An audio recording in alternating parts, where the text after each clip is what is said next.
Hello and welcome to my channel. My name is David Novak. So let's talk a little bit about classics. I would say that a lot of what I have been reading in this last year and a half of trying to become a more solid reader has been classics, because you pick up a classic and you know there's a certain quality there. You tell yourself, well, I'm not going to be wasting my time on this book, even if I don't particularly like it so much. So there's that. Although in the past year I read something by Jean Lartéguy called The Centurions, about the war in Vietnam, and it was a piece of junk. It was about racist characters, but the book itself also was racist. And even if you stripped the book of all of its racism, it would still be a poorly done book. The characters were unbelievable. They were not fleshed out. The dialogue was clunky and so forth. And so I realized at that point that although Penguin Classics has tried very hard to market quote unquote classic books as a genre, they are not a genre in any way, shape, or form.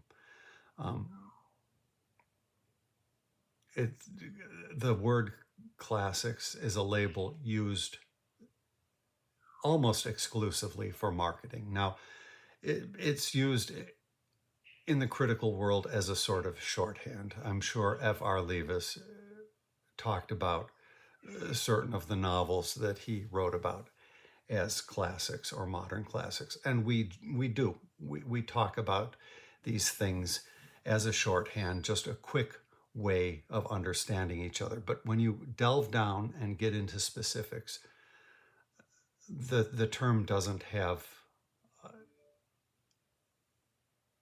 a lot of meaning.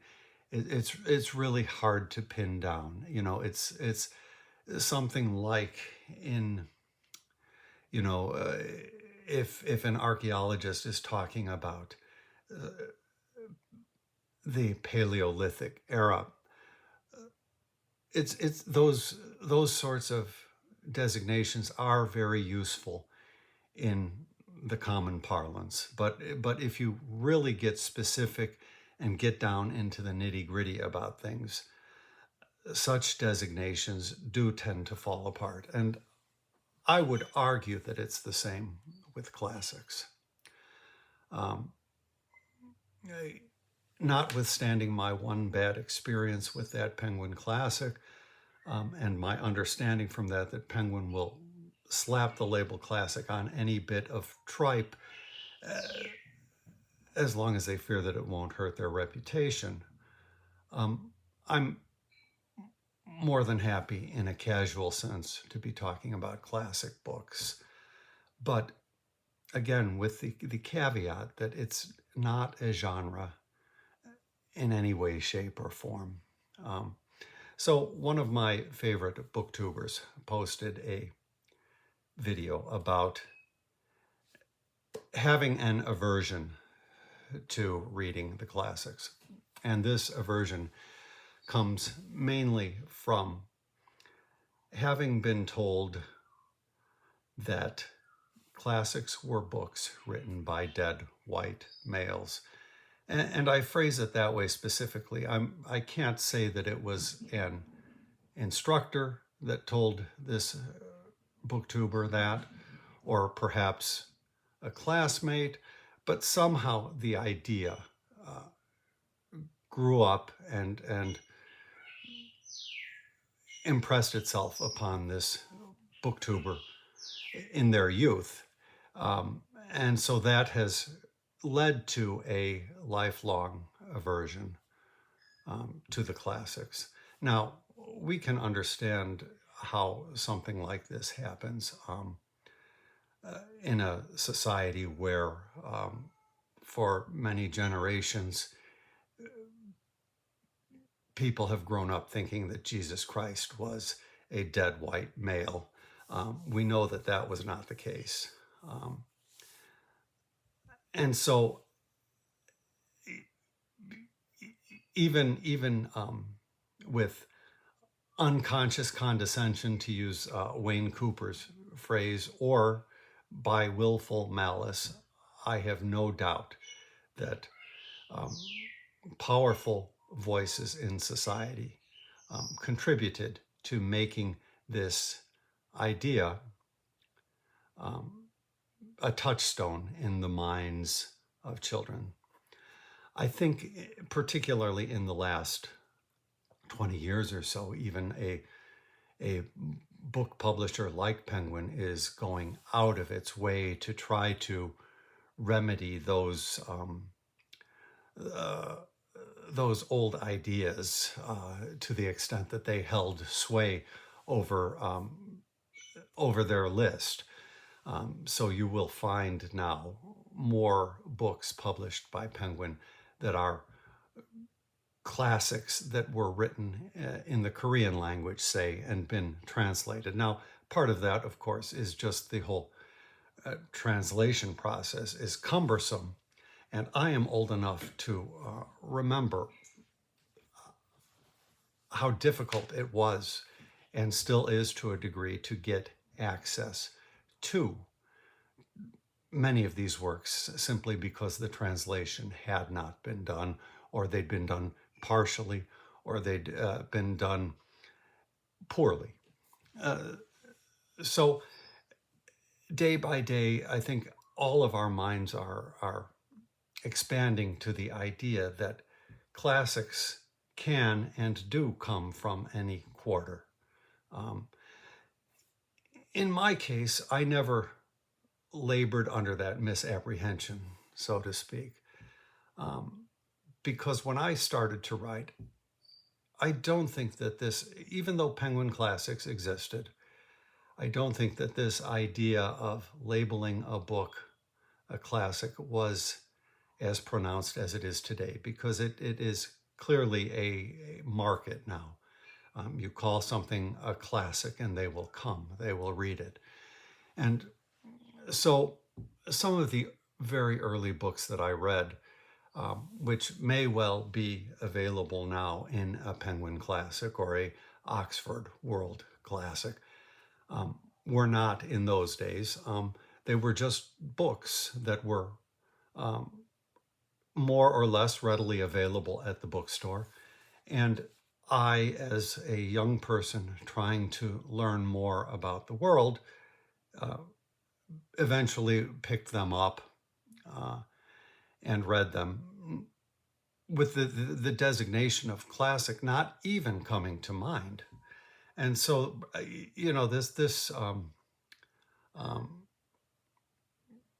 this came up recently for a comment I made in to a video by BookTuber Big Nate, who was I made a comment and then he asked me about if I have a favorite philosopher or anything like that, and I mentioned, of course, my favorite philosopher is Epictetus, but probably the book of philosophy that has had a larger impression on me was the I Ching in the Richard Wilhelm translation, which has been extant now for a long time.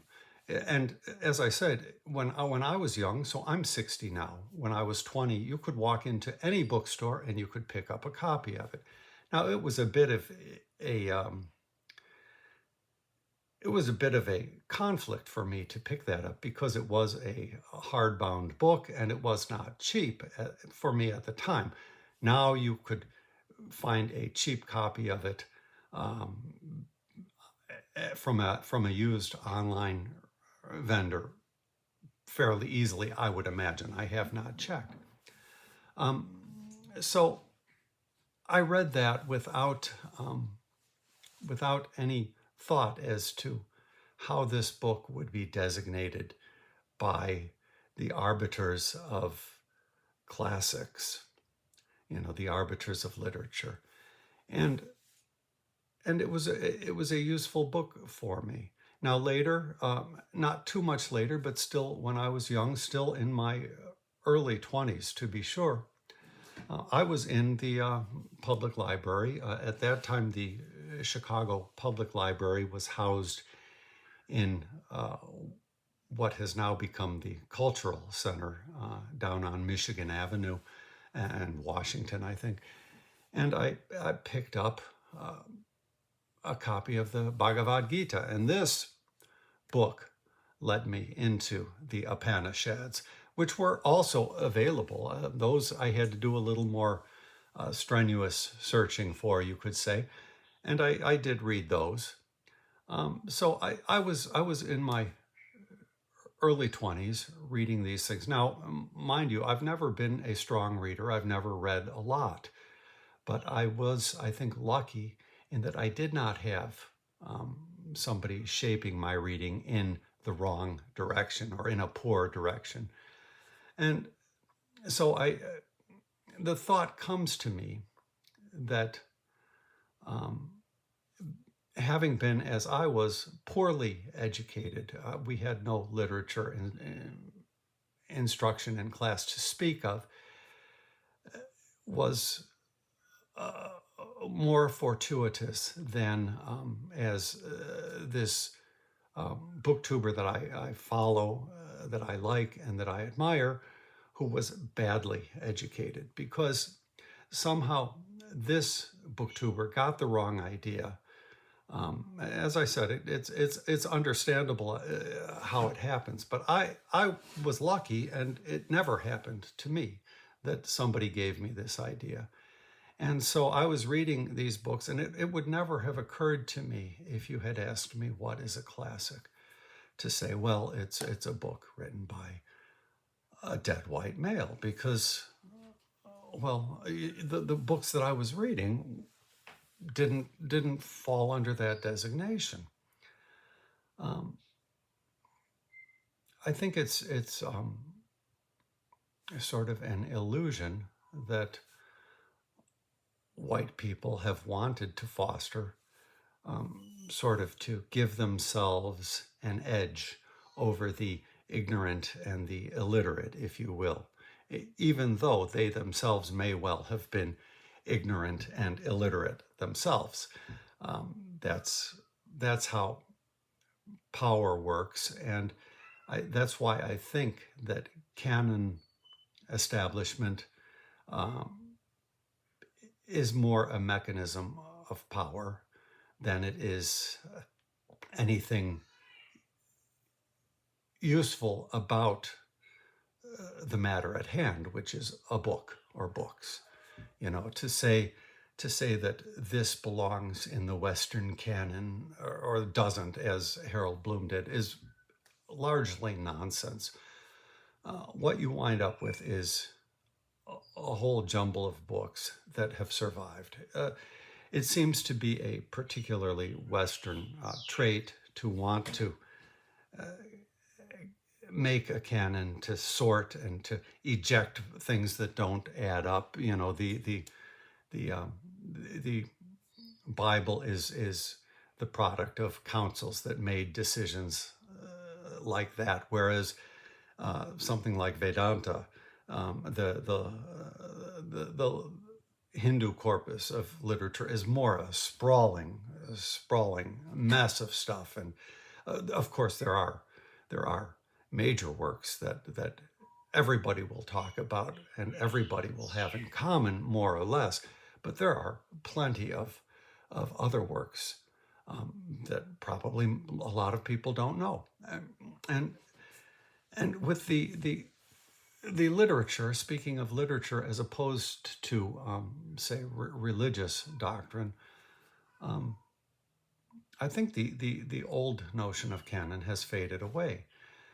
But it is striking to me that a booktuber who is more than well, would I say more than or less than? I am 60 years old, and this BookTuber is, I would say, less than 30. So now, but because of bad circumstances, I guess, bad teachers, they were given the impression that a classic was written by a white male who has since died. Now, why, as you grow up and you know better, you would still let that shape the direction of your reading is something that I find harder to understand.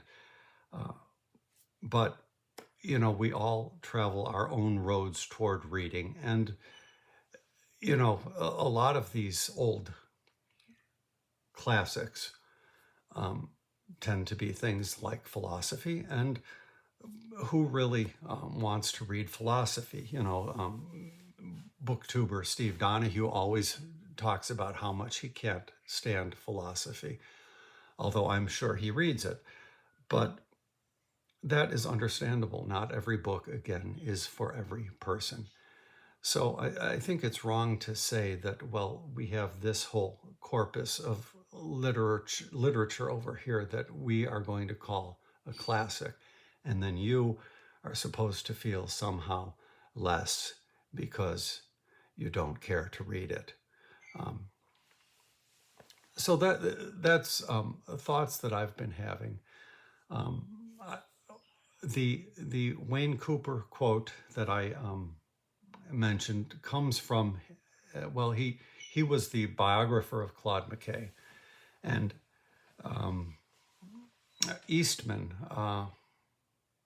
what was his first name? Max Eastman wrote, it was a biographical note for his collection of poetry.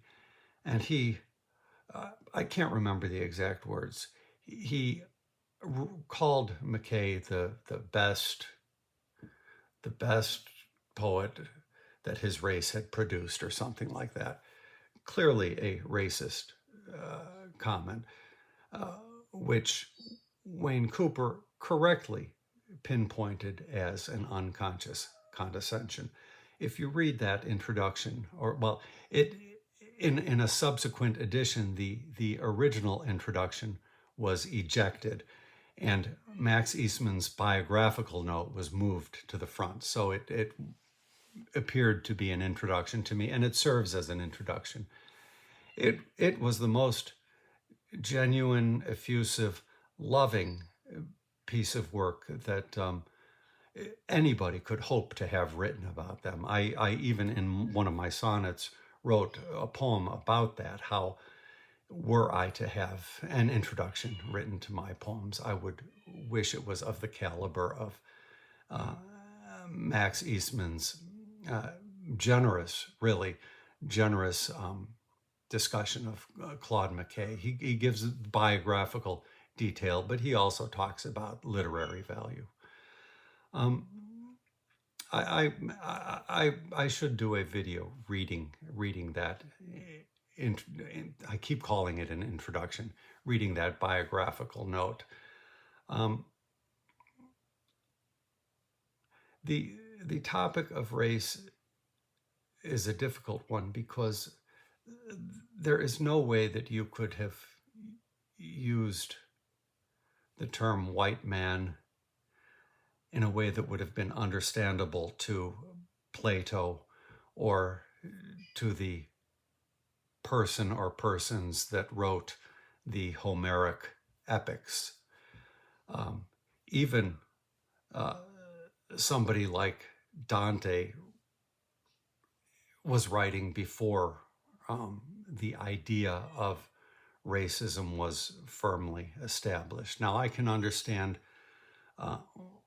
more with Dante just because he's closer to our times, and our time is essentially all we know. The ancients, such as Plato or Confucius, they are desperately foreign to us. That phrase comes from an essay by Moses Finley. I can't remember in Aspects of Antiquity, I think, and it's quoted from somebody else, I believe. But they are desperately foreign to us, and so our ideas about race and racism simply do not and cannot apply. As we get more into the present time, certainly they do, and have to be corrected for in some way or other. I've probably said more than I needed to on this, and said it incoherently. Pen and paper is my preferred mode of parsing out my thoughts as best as I can. You can go back and you can blot and correct and so forth. Although thinking has never been my strong suit, but it really impressed itself upon me strongly yesterday, this idea that how fortunate I was to have been poorly educated than to have been badly educated. The only slight area in which I was badly educated was in what we learned about the Civil War. And then we learned things about states' rights and, how good Robert E. Lee was and honorable and that kind of stuff. And that was being badly educated. But when it comes to literary matters, I was poorly educated, or even more truthfully, uneducated. In high school, we had we had certain books that we were forced to read. So there was, I believe, a state-required unit on Homer, one epic by Homer, and there was a state-required unit on Shakespeare, one play by Shakespeare. And so I did those. Except for those two works, absolutely everything that we got in high school, in my school, was American literature. And even then, none of it, I think, was what you would have called classics. Nobody referred to these things as classics, unless there might have been a blurb on a cover, because we had to read Catcher in the Rye, which is not a very good book. I think when I was younger in grammar school, I think we had to read a book called Sounder, which I assume has never been called a classic. I don't remember that as being a very good book. And we had to read that one that everybody loves. I can't. This woman wrote only one book. There's a lawsuit. The attorney's name is Atticus or something, and it's the only book written by this woman, except I think they've repackaged a version of the book, and the repackaged version, or the other version, is called Comes a Watchman or something. I can't remember the book that made this author's name. We had to read that in class, and I didn't care for it. Somehow, for all of the other things that people were required to read, I know some of my classmates read The Red Badge of Courage. Somehow I missed out on that. Maybe because I had taken 1 year of a journalism class. So my education was only American works. I think we read a little bit of Mark Twain, not a book, definitely, though. The War Prayer or something. We read a little bit of, I can't think of it. It was Jonathan Edwards, a preacher of sorts. And all of these works, which I more or less, I read because I had to, and couldn't say that I loved. When it came down to Shakespeare, I was not one of these kids who fell in love with the language and all of that. I got through it. They took us to see the movie that uh, Zeffirelli, I think, did in the 60s. They bussed our whole class to a movie theater to see that, and so that was my knowledge of Shakespeare. And as far as Homer, we watched a movie about a guy who traced the steps that Homer took. The book that we read in my class was the Odyssey, and so we watched a movie of some guy who followed, and oh, this is the rock that he mentioned. And I don't know how valid any of that is. You know, the historicity of the Homeric epics is dubious at best. You have to remember that Moses Finley doesn't believe there's any good reason to believe that such a war ever occurred. And there's certainly no real proof of it. Any of the 8 or whatever different Troys that exist are certainly not the Troy that was described in the poem. And I liked that, though, because I liked the story of Odysseus, and I liked the idea that it was written by some guy who didn't really know what he was writing. And that was a liberating thought to me. And that, as a much older man now, I understand that the intricacies of poetic inspiration are more nuanced than that, although there is a basic truth and essence to what my teacher taught me in that class in high school. So these are just some thoughts.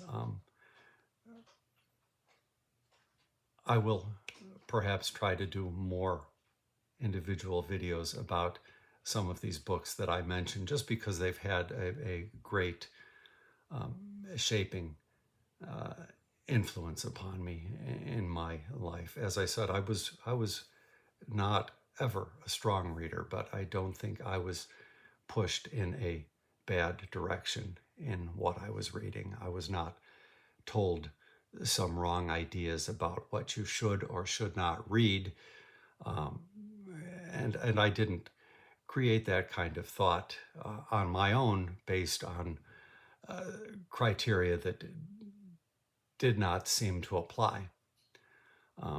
So I will do that. I will think a little bit more about this and come up with some more chit-chat, even though it is meandering as usual. Thank you for stopping by.